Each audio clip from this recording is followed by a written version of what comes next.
The Dutch are a West Germanic ethnic group and nation native to the Netherlands. They share a common ancestry and culture and speak the Dutch language.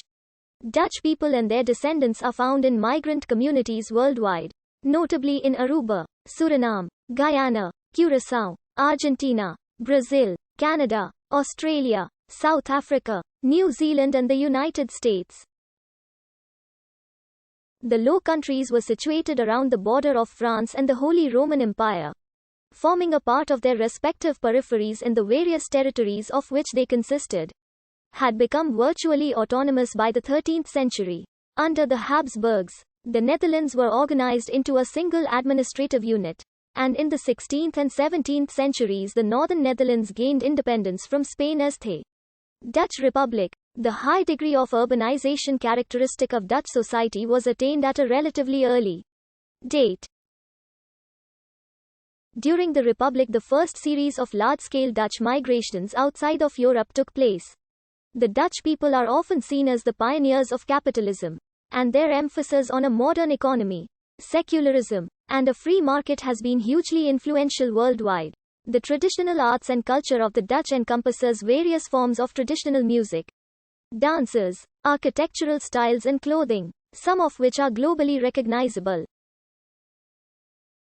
Internationally, Dutch painters such as Rembrandt, Vermeer and Van Gogh are held in high regard. The dominant religion of the Dutch was Christianity. Although in modern times the majority are no longer religious, significant percentages of the Dutch are adherents of humanism, agnosticism, atheism or individual spirituality.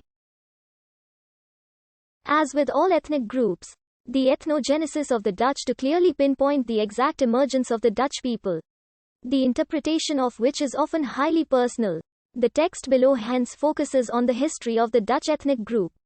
For Dutch national history, please see the history articles of the Netherlands. For Dutch colonial history, see the article on the Dutch Empire. In the 1st century CE, the Germanic tribes formed tribal societies with no apparent form of autocracy. Beliefs-based Germanic paganism and speaking a dialect still closely resembling Common Germanic. Following the end of the migration period in the West around 500, with large federations settling the decaying Roman Empire, a series of monumental changes took place within these Germanic societies. Among the most important of these are their conversion from Germanic paganism to Christianity, the emergence of a new political system, centered on kings, and a continuing process of emerging mutual unintelligibility of their various dialects. The general situation described above is applicable to most if not all modern European ethnic groups with origins among the Germanic tribes, such as the Frisians, Germans, English and the North Germanic peoples. In the Low Countries, this phase began when the Franks, themselves a union of multiple smaller tribes, began to anchor the northwestern provinces of the Roman Empire. Eventually, in 358, the Salian Franks, one of the three main subdivisions among the Frankish alliance, settled the area's southern lands as foederati, Roman allies in charge of border defense.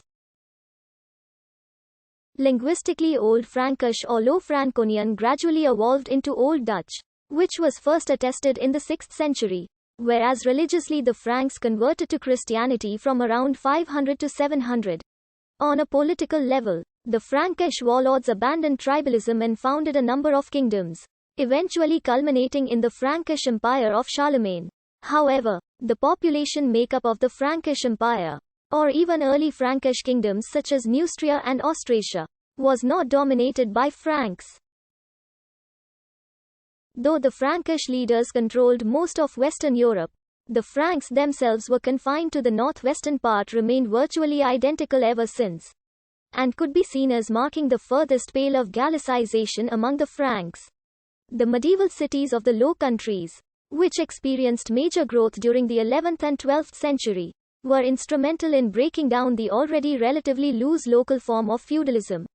As they became increasingly powerful, they used their economical strength to influence the politics of their nobility. During the early 14th century, beginning in and inspired by the County of Flanders, the cities in the Low Countries gained huge autonomy and generally dominated or greatly influenced the various political affairs of the fief, including marriage succession. While the cities were of great political importance, they also formed catalysts for medieval Dutch culture. Trade flourished, population numbers increased dramatically, and were widely enjoyed. The various city guilds as well as the necessity of water boards in the Dutch delta and coastal regions resulted in an exceptionally high degree of communal organization. It is a